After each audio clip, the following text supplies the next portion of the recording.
Hi, everybody. Welcome back to Civil War Monitors Behind the Lines. I'm your host, David Thompson. Today, I'm joined by Shauna Devine, who is a visiting research fellow in the Department of History and Medicine at the Schulich School of Medicine and Dentistry at Western University. It's a mouthful. And she is the recent author of Learning from the Wounded: The Civil War and the Rise of American Medical Science, which is now out with University of North Carolina Press. So, Shauna, thanks so much for taking some time to be with us today. Thank you so much for having me, David. A very interesting book, I must admit. I think it's safe to say there's been a few that have come out the past couple of years dealing with medicine and the war itself, but you come at it from a very different angle, I would argue at least, and it's all in your subtitle in the sense of the rise of American medical science. So I wondered if you could perhaps just give us a bit of a broad overview of the work itself. Sure. It's true what you're saying. The rise of American medical science almost seems counterintuitive when you think of 750,000 dead in just 4 years of war.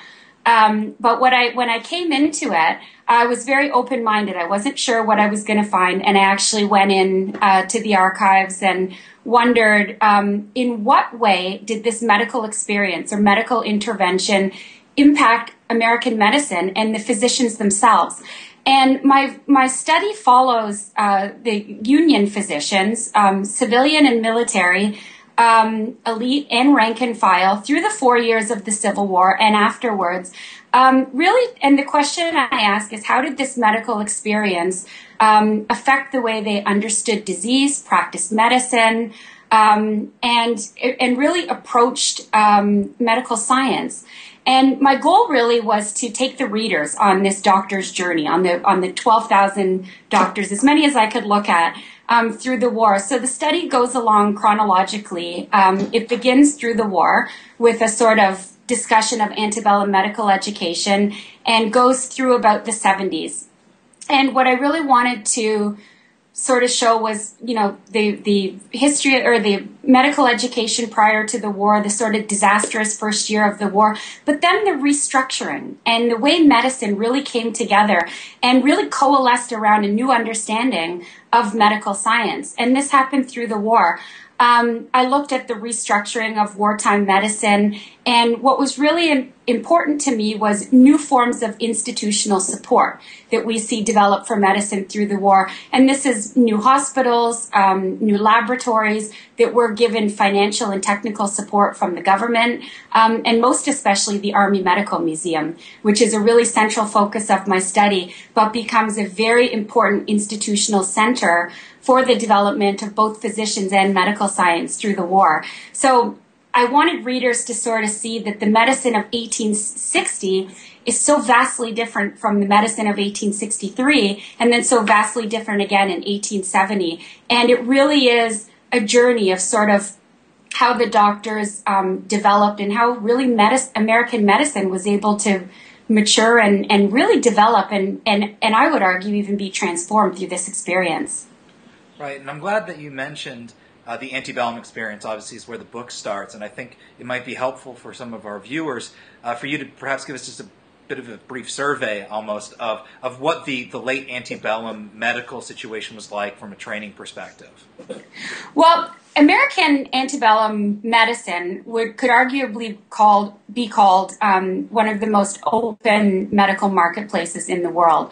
Beginning after the War of 1812, we start to see the development of these new proprietary medical schools. Quite a few medical schools develop, and really the only requirements for these medical schools, you didn't need necessarily a college education, you didn't need even literacy in some cases, and they would generally, physicians at that time, medical students, would generally take 2 4-month courses, the first one being a repeat, or the second one being a repeat of the first one. So there was really a proliferation of medical schools. There was so much competition, and there was maybe 6 or 7 doctors on the faculty. They generally tended to teach what they liked, not necessarily what was needed. And further compounding the problem, many of these medical schools weren't attached to a hospital. So they might have sort of advertised, we're attached to a hospital and this is a great medical school, and students would come to find that that merely consisted of 2 beds in a hospital attic. And so you could, in theory, graduate with a medical degree without ever having had very much clinical experience, without dissecting a body. And anatomy at that time was the cornerstone of medical education. So physicians would sort of augment this education with different experience. They might take extramural courses or work with a preceptor. But as I said, anatomy was the cornerstone of education at the time. And only 2 states had anatomy legislation on the eve of the Civil War. The public had a very difficult time associating the dead body with science. At that time, they used to like to bathe and pose the corpse and dress up the corpse and take photographs with the corpse. And there were all these elaborate death rituals. So the idea of allowing the body to be dissected was contested by many members of the American public.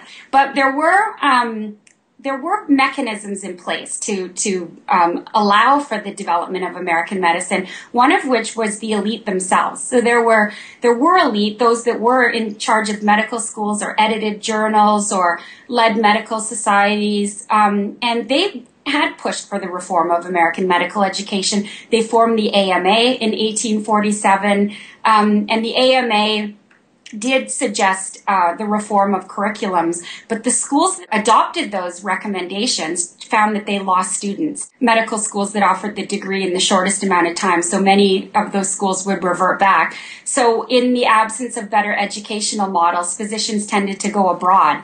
And at this time, most of them went to Paris. By the 1850s, a few went to Vienna. And it was called the Paris Clinical School, and they could go there and study with the leaders of French science and medicine. They had ample access to bodies.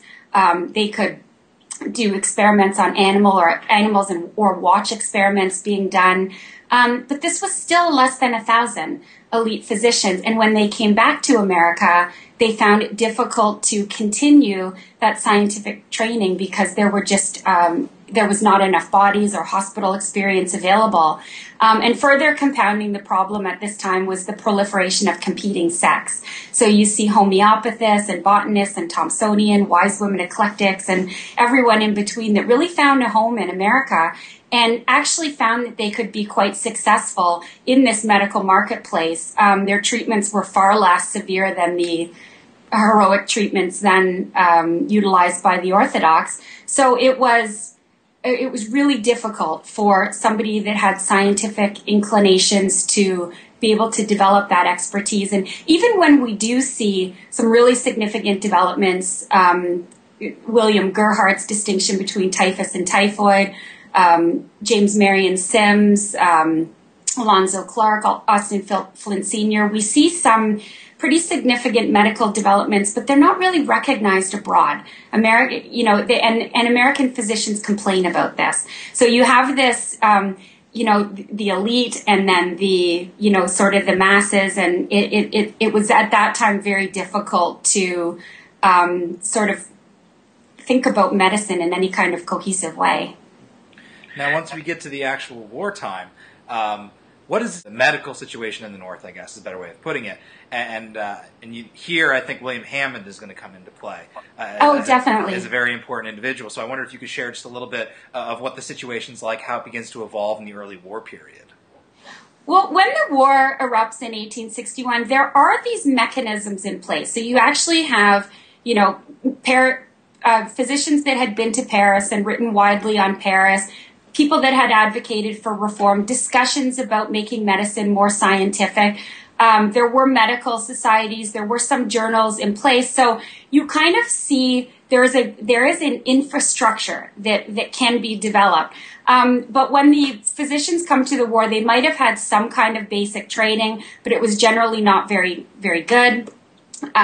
They come into the war in 1861, and we have a wide variety of physicians that, in terms of experience level, that come into the war. And the first year of the war really is a medical disaster. They come in soldiers, a lot of times before even leaving the training camps are dying of diseases like diarrhea and measles and typhoid, and they're crowded together in these camps and they're dying of these measles, these so-called childhood diseases.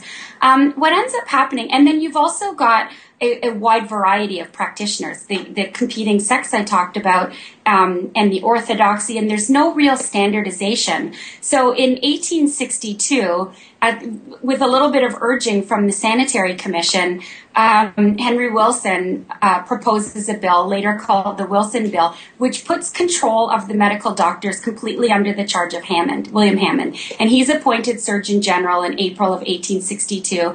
And all of these doctors, all 12,000 doctors, are now put under his control. And it's sort of decided we can't have it half of one medical system, meaning homeopathy, half of another. So we're going to have regular medicine. So this really becomes the preserve of the regular medical profession. And the first thing he does is he starts creating new positions, medical cadets and hospital stewards, and creating for a corps of nursing, and no longer is seniority in the military necessary to advance forward. He's really looking at efficacy and skill as a medical practitioner. He has medical exams, and the core of these exams is scientific, and physicians have to sort of pass this rigorous exam, and it's all sort of grounded in his idea of scientific medicine. And he comes in, and the first thing he does, it's central to my book, is issue circular number 2.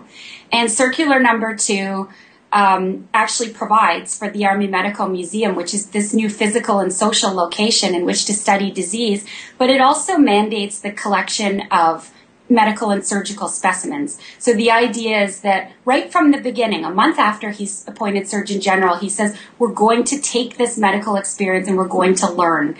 And he always talks in terms of American medical education, and he suggests that these lessons can't be lost. It's too valuable. And it's not just military medicine.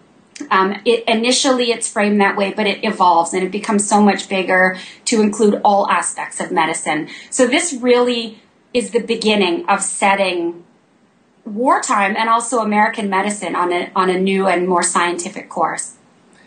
Now, you discussed the evolution, obviously, from 1860, 1863, 1870, and one of the things, or I guess two examples that you give in the work is discussing the evolution from a medical standpoint of treatment and examinations of hospital gangrene and erysipelas. And I wondered if you might be able to speak just a little bit to those. Well, that was actually so interesting. I was at the National Museum of Health and Medicine doing research. That's the old Army Medical Museum. That was where all of the specimen histories and case reports that were requested by circular number 2 were actually sent. They actually comprise the medical and surgical history, but many, many more of them aren't published. But even so, the medical and surgical history heavily edited these case reports to 5 or 6 lines. So when I went there, the first thing I saw was this huge sort of casebook for Joseph Woodward's casebook on hospital gangrene, and he actually had in pencil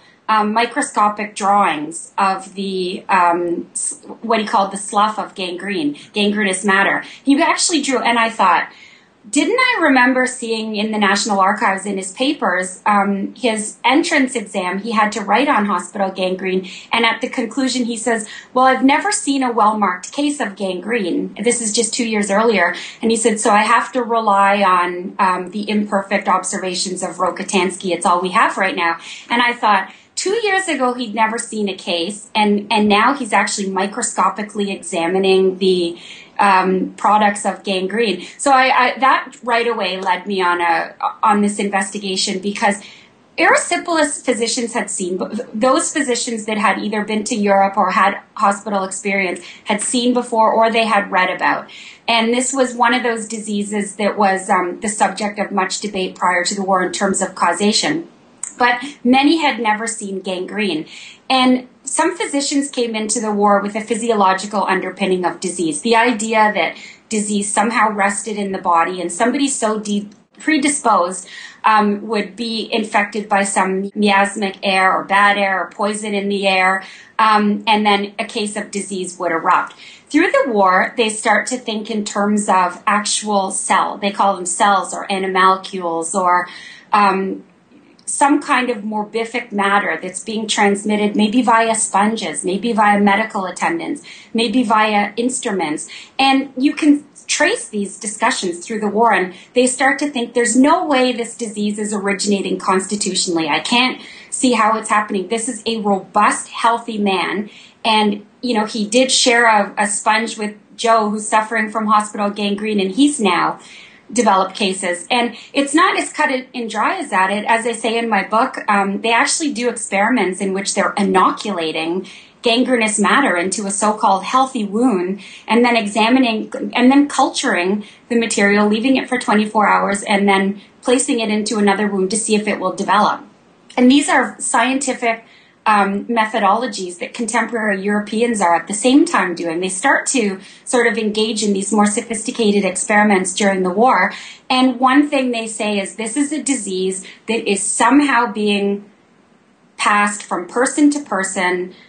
It's a separate entity from the body, and what do we have to do? So through the war, they start to talk in terms of disinfectants, and it's no longer about just destroying a bad smell. It's now the discussion becomes more sophisticated, and becomes even more sophisticated when they talk about cholera, but it's how are the disinfectants working, and what organic material or even lower form of life are they killing, and what kind of disinfectant should you use to make sure that something that we can't see is actually being destroyed. So it's no longer just the smell, and they actually talk about that. They say smell is one part of it.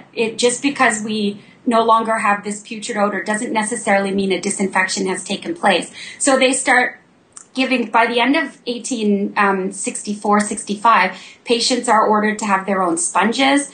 Nurses or medical attendants are ordered to use a solution of chloride of soda on their hands. They put disinfectants, like bromine was seen as a miracle drug during the war, and they put bromine in the air and empty quinine dishes. And they actually start to say, if we use bromine, at the very first time or point that this wound shows any sign of infection, it's not going to develop into the bloodstream. And we're going to, because they were so worried about pyemia developing or blood poisoning, which had a 92% fatality rate.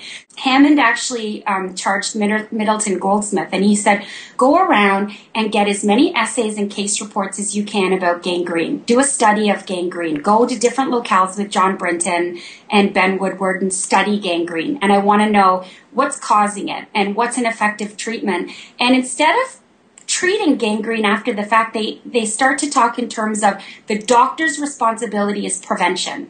What we have to do is make sure, so just like today, what we have to do is make sure that the disease doesn't erupt in the first place. But you actually see these ideas. They're not cut as simple as they seem today. They're, the end product of, numerous case reports and debates. And what I loved about these diseases too is, in addition to all of these case reports that were submitted as a result of one of the circulars, medical societies, so civilian doctors not necessarily connected in the war, were also debating these findings. So we want to know why bromine's working. And so the war experience is developing through American medicine and going beyond the military hospitals. It really does pave the way for Lister's revolution, surgical revolution, because they're starting to think in terms of prevention and the idea of some kind of minute particle separate from the patient that seems to be easily transmissible in these hospitals. I wondered if you could speak just a little bit to medical specialization. Obviously, that is a factor that is also evolving during this time as a result of the war and what people are learning. Yeah, even with the gangrene investigations, Middleton Goldsmith and some of these people thank Hammond for the opportunity to be able to study a particular class of disease, which was not specialization. Specialization is actually a very contested category prior to the war. Now, those elite physicians that had been to Paris had seen the development of specialized study. It was sort of, they could see the efficacy of restructuring or structuring a practice or a hospital to include specialized wards. But in America, it was still very contested. I think at the root of it, it was fear of losing patients. So it was, everybody wants to develop and keep a practice, and the idea of losing patients to a specialist was feared. But there was also the idea that if you want to be a really good, well-rounded practitioner, you need to understand all aspects of the medicine and body. You're not, are you a cultist or a quack and you're just going to focus on one area?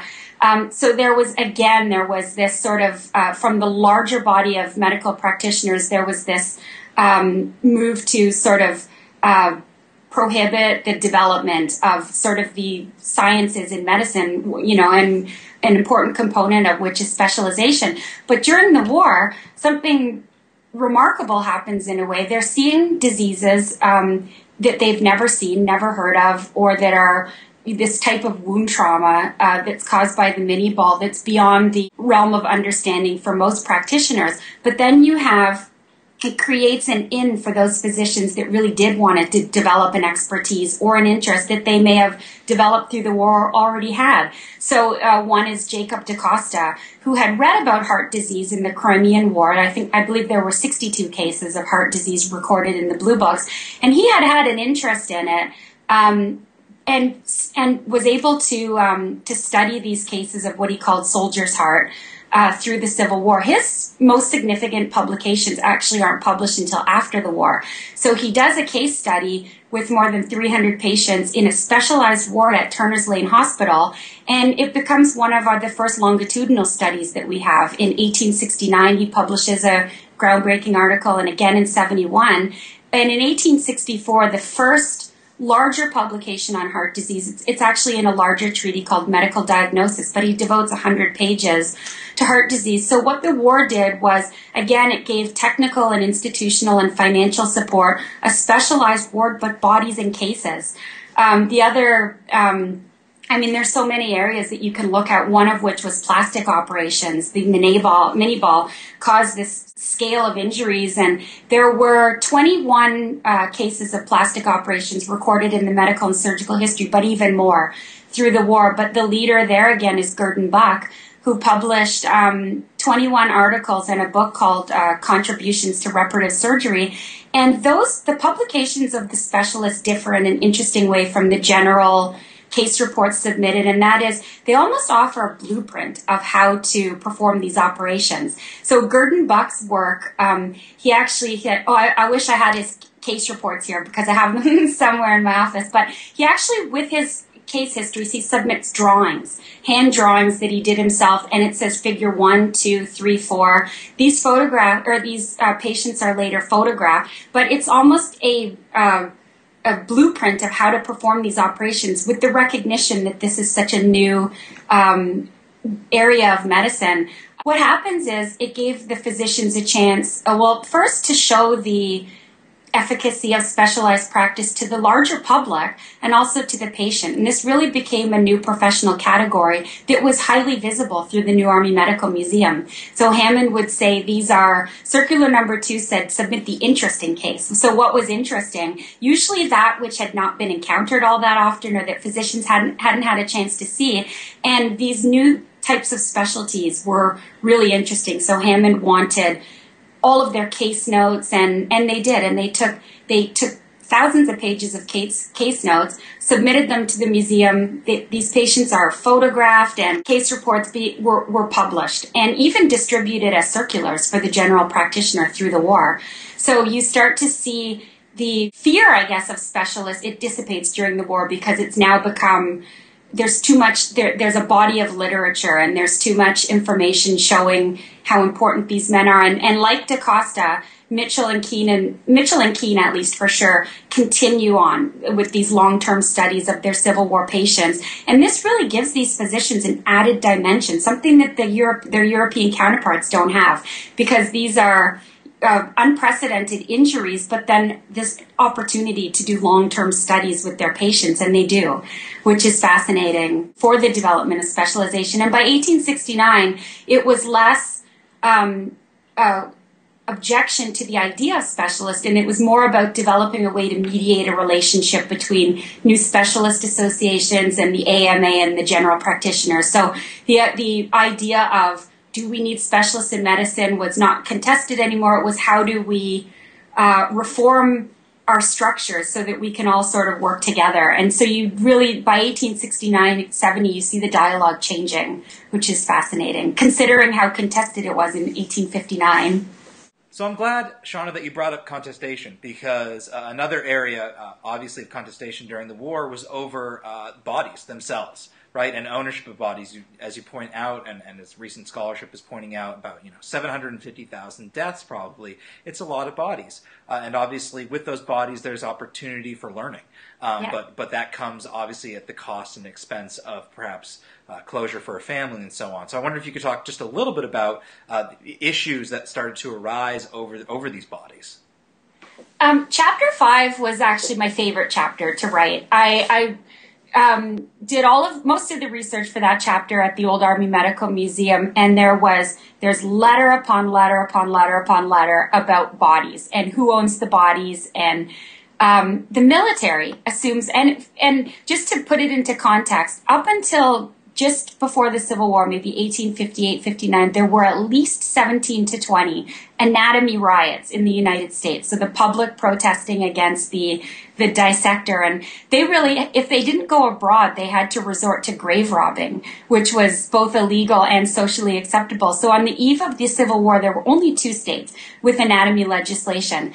And I was so interested in the fact that by 1865, the Army Medical Museum is filled with the medical and surgical specimens and bodies of American soldiers, but this collection wasn't hidden.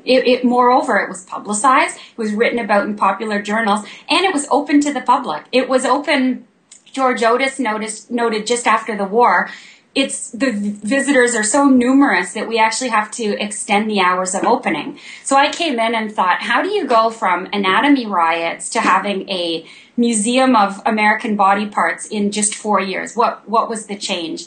And the first thing that happened was circular number 2 and an adjunct that went with that mandated the collection of bodies and specimens, and ordered that autopsies be done where practicable in all cases of professional interest. And they always framed this project. It was framed around Civil War bodies, but it was always, we will learn from the body, and the knowledge gleaned from this body is going to help those troops still alive and still fighting in the war. So they always talked about the dissection of one body is going to provide a greater good and greater treatment for the rest of the soldiers still fighting. And it was articulated often, and they discussed this quite a bit. So in chapter 5, it's all about how do you get the physicians to contribute to circular number 2? How did it all go?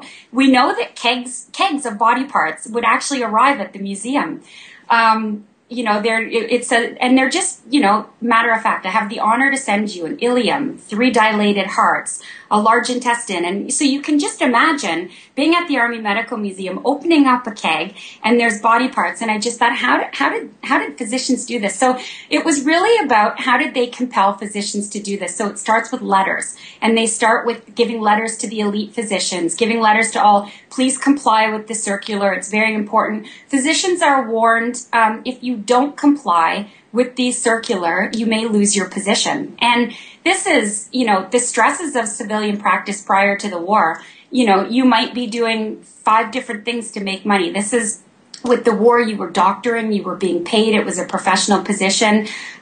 Physicians wanted to be, in addition to the medical opportunity, they, whether they wanted to serve, whether they wanted the income, both, they complied, and with the circular. So it just talks about the process of collecting and some of the challenges with that. So we have some stories of doctors stealing body parts for their own collections, and Brinton was actually the one charged with, get those body parts back. Now, by that point, the body parts didn't have all that much value, but why it was important was it was to make sure that physicians were complying with the order. So I go through some of those stories, and just sort of talk about it. And then I go with, through some of the stories with the actual soldiers, and Brinton going to the battlefield saying, give your body part up because it ultimately is for the benefit of medical science. And there's a couple of stories I found in there where soldiers are saying, no, I want my arm back. And I thought those would have been the norm. But I was surprised to find that most soldiers, at least the letters I saw in the museum, were happy to have a piece of them in the museum, because there's so many letters that come in not saying I want my arm back, but saying, could I have a photograph of my arm as a war relic, or just to show that my arm is in this national cabinet. There were people that that made sure that their bodies weren't going to end up in the Army Medical Museum, but those that did were, and surprisingly so, were actually okay with their bodies being in there. So I sort of traced the contest, but the medical profession ultimately is able to convince both the soldiers and the public about this project. And there's a political dimension that's important with this collection. They want to show the efforts of their wartime laborers. And the microscopical cabinet, the new photomicrographic section, the dissected specimens, they're opened up. And for all physicians in the country, by the end of the war, Northern and Southern, and physicians are actually encouraged to write Congress, or to get together with their medical societies to write Congress, so that there will be continued funding for the development of what really at this point is being discussed as a national research center of unprecedented magnitude. And they also display the sort of compliments that start to come in from European physicians. That's actually one of the most, I think, important parts of this book in terms of when we talk about the development of medical science. It was done with, there was a very important European connection within American medical science. And so I talk about that throughout the book. And when I said medicine was so different in 1866, 1870, prior to the war, if you read all the case books, Silas Weir Mitchell, I have a quote from him in the book, but he sort of says, I'm irritated or I'm annoyed because our labors are constantly ignored by European physicians. Well, through the war, Woodward in particular writes Virchow and writes R.L. Maddox and writes all kinds of European microscopists in developing his collection, his technique, the cabinet. But European physicians are writing back now, and they're interested in the work. They're asking for the publications. And moreover, in the post-war period, they're some of the ones coming to tour the museum and are really amazed at the product of this wartime doctoring. So it's important when we think about it. This isn't a case of American exceptionalism. This was, we see the flow of knowledge now, not just, coming from Europe, but it's now going both ways. And that's what amazed me. I wrote it in my notes and I said, you can actually trace a new confidence developing in these case reports. And oftentimes you can see the doctors becoming producers now of medical knowledge, and there's like a new pride and identity in the fact that they're able to contribute to the medical science, and it's recognized around the world, and maybe not in terms of results. They don't make the causal connection between diseases like gangrene and erysipelas, but the methodology employed by Louis Pasteur and Joseph Lister and some of the leading physicians is now mirrored in the American case, which is fascinating when you think of medicine in 1859. And it's on a wider scale, and the results of these experiments are consciously being disseminated. Now, finally, Shauna, I'll let you go on this one. You obviously take this into the post-war period and address the cholera outbreak that occurs in the post-war period. So I wondered if you might be able just to close with us by sharing how some of the lessons that are learned from the wartime era, or wartime period, I should say, carry over into really one of the first major challenges of the postbellum period from a medical standpoint. That was one of the most interesting but difficult chapters to write, but it was fascinating. So you have the war ends, and all those acting assistant surgeons go home, and that might have been the Keene, the Mitchell, the Morehouse. But we now have a new dimension in American medicine, and that's this cooperation between the civilian and military physicians. It was also in those 11 unreconstructed states, you had the Union Army physicians actually working on the ground level with Southern physicians. The military is actually in charge of the epidemiology of of cholera, and they actually trace the outbreak, trace the origins, and they use this well-tested infrastructure. They issue a circular and they say, talk about when you first saw it. Do you think it was imported? Do you think it was it's transmissible? Give me your experiences with all your experiences with cholera, with treatment. So all of the regular physicians still working submit numerous case reports. It's actually at the National Archives. It's a huge, huge file. You have so many coming in. But Woodward is also working with Elisha Harris and C.H. Seiler and some of the doctors that are working in the new New York Board of Health. So it's a connection, and they're actually comparing their findings, comparing their information. In terms of actual scientific study, this is where the conversation about germs becomes the most sophisticated in terms of disinfectants. They start sort of looking at what had been used to manage the cattle plague, what disinfectants could best be used, how they could be used, whether water should be purified with disinfectants as a matter of policy. In other words, what role does cholera play in the transmission of cholera? And they start to come up with preventatives. They start to use disinfectants in very interesting and sophisticated ways. They're using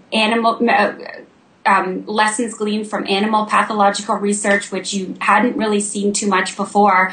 And more interestingly, they publish widely experiments and experiences. But most interestingly, in the National Library of Medicine, there's a file, and it's just a response to all the different circulars that went out. And with the cholera circulars, it's doctors from Moscow and doctors from Russia and doctors from asking for copies of their circulars. So no longer are the Americans sitting behind the scenes. There's numerous international cholera conferences to discuss how do we manage this disease. And they're spearheaded by each government. So England has a commission, and that goes to India and France, and all of the leading doctors have commissions. So does America, and they become part of this discussion. And their experiences with diseases become a valuable chapter on the study and management and research of cholera. So they do have some success in terms of management. Water purification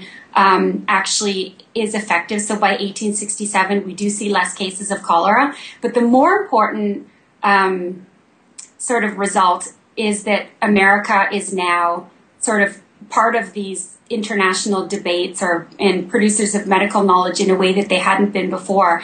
And Americans are never going to go back. The war has really set American doctors on a new and there's no easy answers. I do say in my book, with the rise of immigration and all of the various diseases doctors have to deal with, there's no easy answers about germs. These are still debated for the 2 decades after the war.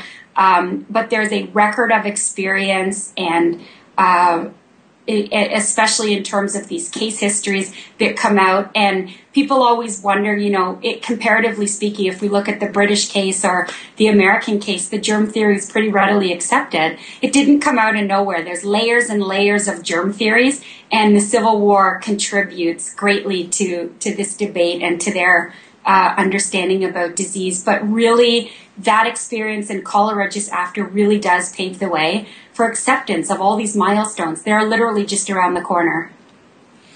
Well, fair enough, Shauna. Again, the book for everyone out there, it's Learning from the Wounded, The Civil War and the Rise of American Medical Science, now out with UNC Press. Should go without saying that obviously you should pick this up. It really is a great look at the war, medical perspective of the war, but not exactly one that perhaps you're accustomed to out there. So viewers, I recommend that you pick it up. And Shauna, thanks so much for joining us, and perhaps we can have you on again to discuss a future project. Absolutely, and thank you so much for having me. It was a pleasure to speak with you.